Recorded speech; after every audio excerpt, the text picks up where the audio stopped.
अब जरा हम प्रश्नों पर आते हैं। जो प्रश्न पूछे गए हैं, अर्थात जो उस मैसेज का सार निकलता है, उसमें एक मैसेज में कहा गया है कि रावण बनना भी कहां आसान है।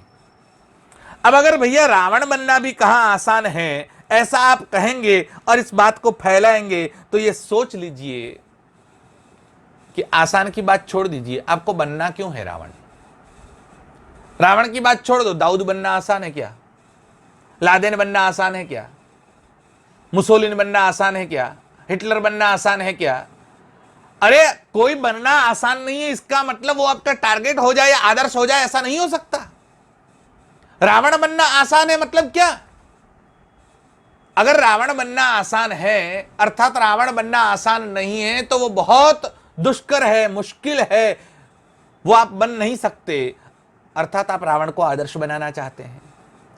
छोड़ दीजिए, आप रावण को आदर्श न बना पाए न सही, कम से कम ये शुरुआत तो कर दीजिए। अपने बेटे का नाम रावण रख दीजिए, अपनी बेटी का नाम शूर्पणखा रख दीजिए, अपने भाई का नाम कुंभकर्ण रख दीजिए। आपके पूर्वजों ने न रखा, आपके नाम तो रख दिए, वो चेंज नहीं हो सकते। लेकिन आपके जो कंवारे हैं या जिनके यहाँ अभी बेटा बेटी होने बाकी है, वो तो अगर रावण के भक्त है तो तय कर ले, उनके बेटे का नाम रावण, एक का नाम कुंभकर्ण, एक का नाम शूर्पणखा रखना तय कर ले। रावण बनना आसान है मतलब क्या है?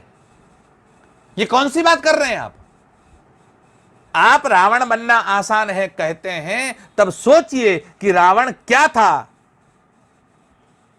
तुलसीदास जी ने शिव और पार्वती का संवाद लिखा और उस संवाद में तुलसीदास जी लिखते हैं, जिनके यह आचरण भवानी ते जानेहु निशिचर सब प्राणी। जिनके आचरण ऐसे गंदे होते हैं हे भवानी, वो निशिचर प्राणी है।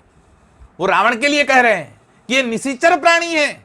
जब तुलसीदास जी सर्टिफिकेट देते हैं कि निशिचर प्राणी है और रावण तुमको ज्ञानी और विद्वान लग रहा है, और कोई ज्ञानी हो तो भी क्या।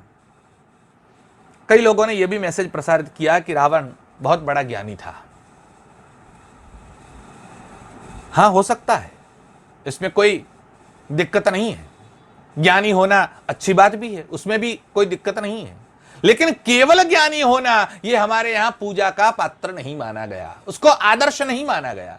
कितना भी ज्ञान हो, कितना भी बल हो, लेकिन जब तक आपके अंदर सद्बुद्धि, सद्कार्य और ईश्वर के प्रति प्रेम जागृत नहीं होता, उसकी पूजा नहीं होती। पितामह भीष्म जैसा व्यक्तित्व दुनिया में कहीं नहीं मिल सकता। ऐसा व्यक्तित्व होते हुए आप हनुमान जी के साथ उनकी तुलना करिए। हनुमान जी नैष्ठिक ब्रह्मचारी है, पितामह भीष्म भी नैष्ठिक ब्रह्मचारी है, लेकिन हनुमान जी के मंदिर बने, पितामह भीष्म के मंदिर नहीं बने, क्योंकि हनुमान जी ने राम जी का पक्ष लिया और पितामह भीष्म कौरवों के पक्ष में बैठे रहे। यही तो कारण है हमारे यहां। और इसलिए यह सोचना होगा हमें। और आजकल के बुद्धिमान जो रावण की प्रशंसा कर रहे हैं और कहते हैं कि रावण बनना आसान नहीं है, भैया तुम ही पहले पहले ज्ञानी हुए हो। आज तक जितने ग्रंथ लिखे गए, हमारे यहां कितने ग्रंथ है? 4 वेद है, 6 शास्त्र है, 18 पुराण है, 20 स्मृतियां हैं, अरे हजारों की संख्या में उपनिषद है। 1031 तो उपनिषद है हमारे यहां। और न इतने 250 रामायण तो संस्कृत में लिखी गई है। इसके अलावा प्राकृत की अलग है, इसके अलावा गुजराती, हिंदी आदि आदि बहुत सारी हैं। लेकिन किसी ने रावण का समर्थन नहीं किया। और आप ही बुद्धिमान निकले जो रावण के समर्थक बन गए। तो न साहित्यकार मिले, कालिदास जैसे साहित्यकार जिन्होंने राम के ऊपर कलम चलाई, हमारे यहां भास जैसे साहित्यकार जिन्होंने राम जी के ऊपर कलम चलाई, लेकिन किसी ने आज तक रावण का पक्ष नहीं लिया। आप अगर रावण का पक्ष ले रहे हैं तो समझ लीजिए आपकी बुद्धि भ्रष्ट हो गई है, और तभी आप बोल रहे हैं कि रावण बनना भी कहां आसान है। रावण बनना आसान नहीं है मतलब आपका आदर्श रावण बन गया है। अगर यह आदर्श बन गया है तो आपकी भी यही हाल होंगे जो रावण का और रावण के पूरे वंश का हुआ था। इसलिए अभी भी समय है, लौट जाएं।